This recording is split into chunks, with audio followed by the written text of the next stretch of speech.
राधे राधे। स्वागत है आपका माय दास्तान डायरीज में। आज मैं आपके लिए एक ऐसी कहानी लेकर आई हूँ जो घमंड और अभिमान के संघर्ष की मिसाल है।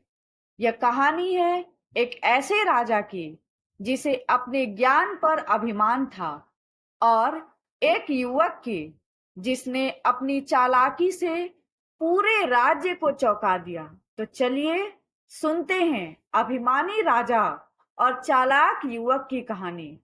एक राजा था, उसको अपने ऊपर बड़ा अभिमान था। उसे लगता था कि वह सब जानता है और उसमें बहुत ज्ञान है। राज्य में उसके मंत्री और दूसरे सभापति उसकी चापलूसी करते थे।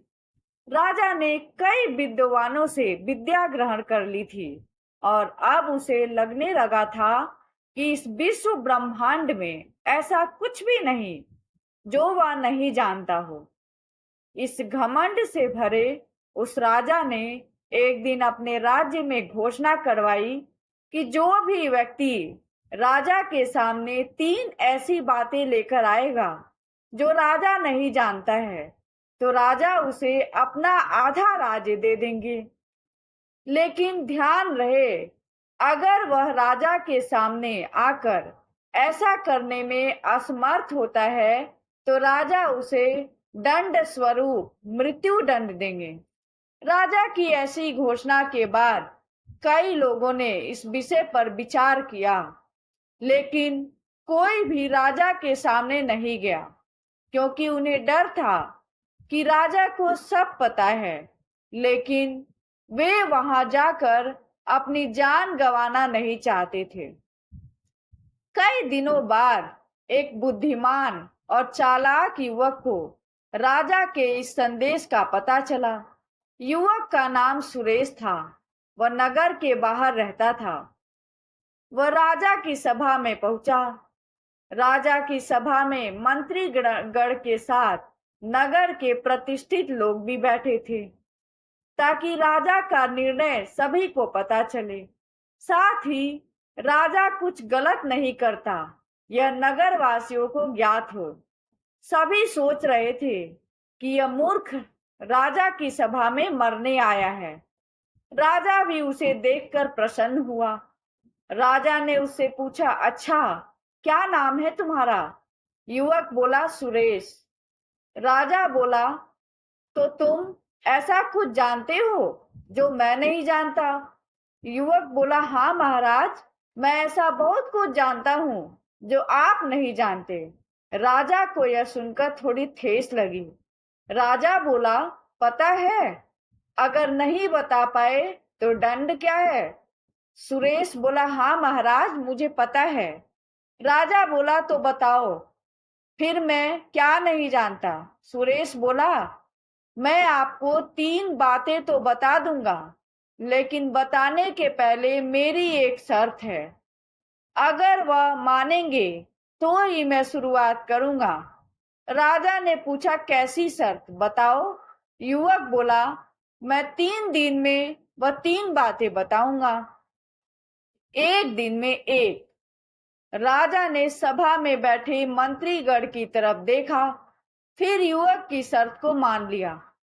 युवक ने पहली बात बताई। युवक बोला, हे राजन, आपके ज्ञान की ख्याति पूरे राज्य में है, लेकिन शायद यह नहीं जानते कि आपके राज्य में कितने लोग निवास करते हैं और जनगणना कितनी है। राजा के चेहरे पर थोड़ी सिकन आई, लेकिन फिर उसने अपने मन से कोई भी एक संख्या बता दिया और बोला, तुम्हें क्या लगता है, मैं नहीं जानता कि मेरे राज्य में लोगों की संख्या कितनी है? कुल 6,23,937 लोग हैं।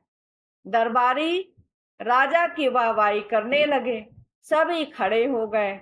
युवक बहुत चतुर था। वह हंसते हुए बोला। राजा उसे हंसता हुआ देखकर बोला, क्या मृत्यु के भय ने तुम्हें पागल कर दिया है जो हंस रहे हो? युवक बोला, नहीं महाराज, मैं मृत्यु मेरी मृत्यु आज तो नहीं है, क्योंकि आपका जवाब गलत है।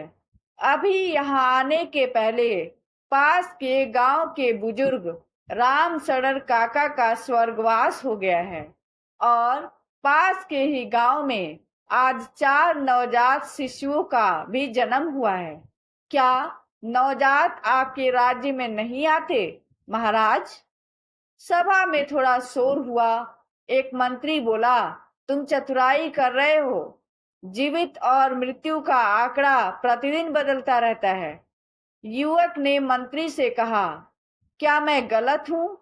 आप बस इस बात का उत्तर दीजिए। राजा की सभा में विचार विमर्श हुआ। सभा में मंत्रियों के साथ आम जनता के प्रतिष्ठित लोग होने के कारण युवक को आसानी से गलत नहीं ठहराया जा सकता था। इसलिए युवक की एक बात सही ठहराई गई। सुरेश चला गया और बोल कर गया कि वह अगले दिन फिर आएगा। राजा को थोड़ी चिंता होने लगी। उसने कहा कि इस युवक पर नजर रखी जाए, साथ ही ऐसे आंकड़े संबंधित जानकारी रात में संशोधित करके मुझे बताई जाए। अगले दिन फिर सुरेश सभा में आया। उसके चेहरे पर आत्मविश्वास देखकर राजा को थोड़ी घबराहट हुई। अब यह क्या पूछेगा? युवक खड़ा हुआ और मुस्कुराते हुए बोला, राजन, आपने सभी प्रकार का ज्ञान अर्जित किया है, यह मैं जानता हूं, लेकिन कभी कभी मनुष्य दूर का देखने में अपनी पास की वस्तु का महत्व नहीं जान पाता। राजा बोला, बताओ कि मैं क्या नहीं जानता। युवक बोला, आप इस विशाल राज सिंहासन पर विराजमान हैं। क्या आप जानते हैं कि इस सिंहासन को किसने बनवाया था? राजा बोला, हाँ, यह हमारे दादाजी ने बनवाया था। फिर इस पर हमारे पिताजी बैठे, उसके बाद हम, और हमारे बाद हमारा उत्तराधिकारी। यह तो हमें पता है। सभा में बैठे मंत्री सभी प्रसन्न हो गए। युवक बोला, मुझे पता है, यह आपको पता है, लेकिन मैं आपको जो बताना चाहता हूँ वह आपको नहीं पता है। इस सिंहासन के 4 पैर ना होकर 5 पैर क्यों हैं? बीच में एक मोटा पैर क्यों रखा गया है? राजा बोला, यह मजबूती प्रदान करने के लिए ही होगा। युवक बोला, होगा या है? राजा के चेहरे पर हवाइयां उड़ गई। बोला, यह मजबूती के लिए ही है। तुम अब ज्यादा चतुराई दिखा रहे हो।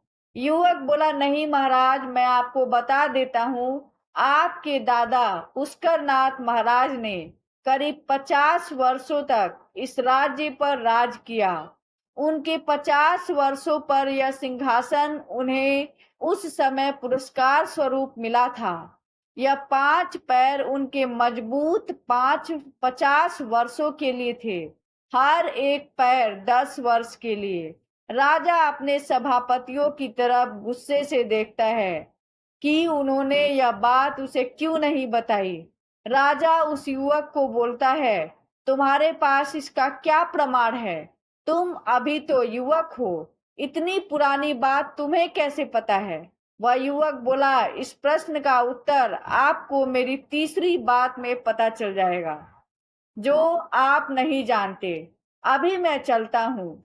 राजा अपने मंत्रियों से बोला, आज रात्रि मुझे इस युवक की पूरी जानकारी चाहिए। कल किसी भी कीमत पर यह ऐसा कुछ नहीं बताए जो मुझे ज्ञात न हो। मैं अपना आधा राज्य नहीं खो सकता। अगले दिन वह युवक फिर राज्यसभा में आया। राजा को देखकर बोलता है, आओ, मुझे पता चल गया कि तुम कल सच बोल रहे थे, क्योंकि यह सिंहासन तुम्हारे दादा ने बनाया था और मेरे दादा को दिया था। लेकिन तुम यह जानते थे, लेकिन अब तुम्हारे पास ऐसा कुछ नहीं है जो मैं नहीं जानता। तुम्हें अब मृत्यु दंड मिलना तय है, क्योंकि हम राजा कहे वचन को नहीं टाल सकते। लेकिन तुम्हें मृत्यु दंड तो मिलकर ही रहेगा। युवक मुस्कुराते हुए बोला, आपके मुंह से यह बात अच्छी नहीं लगती महाराज, क्योंकि आप उसी परिवार से हैं जो अपने वचन से मुकर जाते हैं। राज्यसभा में शोर मच गया। राजा गुस्से से चिल्लाकर बोला, तुम्हारी इतनी हिम्मत, तुम हमारे परिवार के लिए ऐसे शब्द का प्रयोग कर रहे हो? कौन सा वचन हमारा परिवार पूरा नहीं किया? युवक बोला, अच्छा, आपको नहीं पता? मुझे लगा कि आपने सब पता लगा लिया है, तो शायद वह भी पता कर लिया होगा। राजा बोला, क्या? युवक बोला, जब मेरे दादाजी ने यह पुरस्कार आपके दादाजी को दिया था, तब उन्होंने प्रसन्न होकर उन्हें 200 एकड़ जमीन और 500 सोने की मुद्राएं भेंट देने की घोषणा की थी। लेकिन उसके कुछ दिन बाद ही आपके दादाजी का निधन हो गया था। तब मेरे दादाजी ने कहा था कि जो भी महाराज होगा वह हमारी भेंट आज नहीं तो कल तक हमें ले आएगा। तब से हम अभी तक प्रतीक्षा कर रहे हैं। प्रतीक्षा में पहले मेरे दादाजी गए, फिर मेरे पिताजी। आपने यह घोषणा करवाई तो मुझे लगा कि यह सही अवसर है आपको यह भी बताने का। ऐसे तो आपको सब ज्ञात है। अब आपको अगर यह नहीं पता था तो मुझे आधा राज्य दीजिए, और अगर पता था तो पहले आप अपने दादाजी का दिया वचन निभाएं, या अपना यह निर्णय मैं आप पर छोड़ता हूं। आप जो भी लेंगे मुझे स्वीकार है। राजा को भरी सभा में यह सब सुनना पड़ा। राजा को अपने पूर्वजों का भी सम्मान करना था, नहीं तो उसकी छवि खराब हो जाती। साथ ही अगर वह कहता कि उसे नहीं पता तो उसे आधा राज्य देना पड़ता। राजा अपने ही जाल में फंस गया था। उस युवक के चेहरे पर मुस्कान थी। उसे पता था कि अब उसे मृत्यु दंड तो नहीं मिलेगा। राजा ने कहा, यह भी मुझे पता है, लेकिन पता होने के बाद भी मैं इस युवक को कोई सजा नहीं दे रहा हूं, क्योंकि पहले मैं अपने दादाजी का दिया हुआ वचन पूरा करूंगा। इसलिए आज तुम्हें दंड नहीं बल्कि मेरे दादाजी का दिया हुआ पुरस्कार मिलेगा। सभा में तालियां बजने लगी और राजा की जय जयकार होने लगी, लेकिन राजा उस युवक की तरफ ही देखता रहा और खुद को इस तरह का प्रयोजन करने के लिए कोसता रहा। तो दोस्तों, यह थी कहानी अभिमानी राजा और चालाक युवक की, जो हमें सिखाती है कि अभिमान चाहे कितना भी बड़ा क्यों न हो, सच्ची बुद्धिमानी और धैर्य के सामने झुकी जाता है। अगर आपको यह कहानी पसंद आई हो तो इसे जरूर लाइक करें, अपने दोस्तों और परिवार के साथ शेयर करें। माय दास्तान डायरीज को सब्सक्राइब करना ना भूलें, ताकि ऐसी ही और भी दिल छू लेने वाली कहानियां आप तक पहुंचती रहे। फिर मिलते हैं एक नई कहानी के साथ। अपना कीमती समय मेरे साथ बिताने के लिए बहुत बहुत धन्यवाद।